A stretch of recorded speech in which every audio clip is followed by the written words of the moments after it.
السلام علیکم دوستو، کہتے ہیں کہ انسان کو کبھی بھی تکبر اور غرور نہیں کرنا چاہیے، کیونکہ جو شخص اپنے عروج پر تکبر اور غرور کرتا ہے وہ ضرور اس دنیا میں ذلیل ہو کر رہ جاتا ہے۔ ایک ایسا ہی سچا واقعہ مغل بادشاہ کا آپ سب کے لیے اس ویڈیو میں لے کر آیا ہوں، جس کو پڑھ کر یقیناً آپ سب کا ایمان تر و تازہ ہو جائے گا۔ تو ویڈیو کو لائک کر دیں اور آخر تک دیکھیں۔ چلتے ہیں اس واقعے کی طرف۔ مغل بادشاہ شاہ جہاں کے پاس ایک ترک غلام تھا۔ وہ بادشاہ کو پانی پلانے پر تعینات تھا۔ سارا دن پیالہ اور صراحی اٹھا کر تخت کے پاس کھڑا رہتا تھا۔ بادشاہ اس کی طرف دیکھتا تھا تو وہ فوراً پیالہ بھر کر پیش کر دیتا تھا۔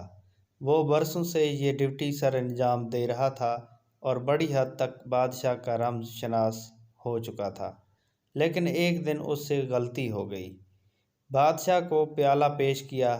بادشاہ گھونٹ بھرنے لگا تو شاہی پیالے کا ایک کنارہ جھڑا ہوا تھا اور ٹوٹے ہوئے پیالے میں پانی پینا ہندوستان کے بادشاہ کی توہین تھی۔ بادشاہ نے پیالہ نیچے دے مارا اور غلام کو 20 کوڑے لگانے کی سزا سنا دی۔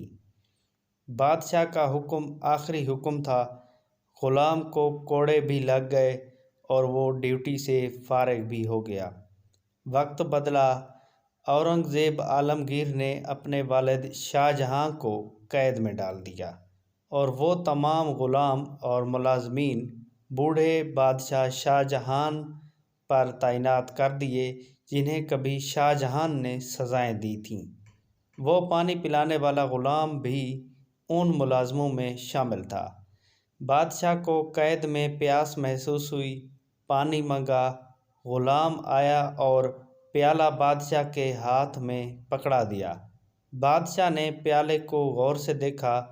وہ پیالہ شکستہ تھا اور کسی نے اس کی کرچیاں، اس کی ٹھیکریاں جوڑ کر اسے قابل استعمال بنایا تھا۔ بادشاہ نے حسرت سے پیالہ دیکھا اور پھر غلام کی طرف دیکھ کر پوچھا، میرے ساتھ یہ سلوک کیوں؟ غلام نے مسکرا کر عرض کیا، حضور، یہ وقت کا سلوک ہے۔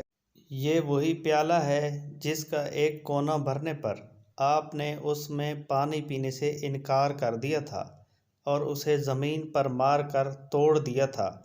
میں نے اس ٹوٹے ہوئے پیالے کی کرچیاں اٹھا لی تھیں۔ میں نے انہیں جوڑا اور اس گھڑی کا انتظار کرنے لگا جب آپ کو وقت اس پیالے میں پانی پینے پر مجبور کرے گا، اور بادشاہ سلامت وہ وقت آ گیا۔ شاہ جہاں کی آنکھوں میں آنسو آ گئے۔ یہ آنسو اگر نہ بھی آتے تو بھی بادشاہ نے باقی زندگی پانی اسی ٹوٹے ہوئے پیالے میں پینا تھا۔ کیوں؟ کیونکہ یہ دنیا ایک وادی ہے اور اس وادی میں ہر شخص کو اپنی انا، اپنے تکبر اور اپنی حماقتوں کی باز گوشت بہرحال سننا پڑتی ہے۔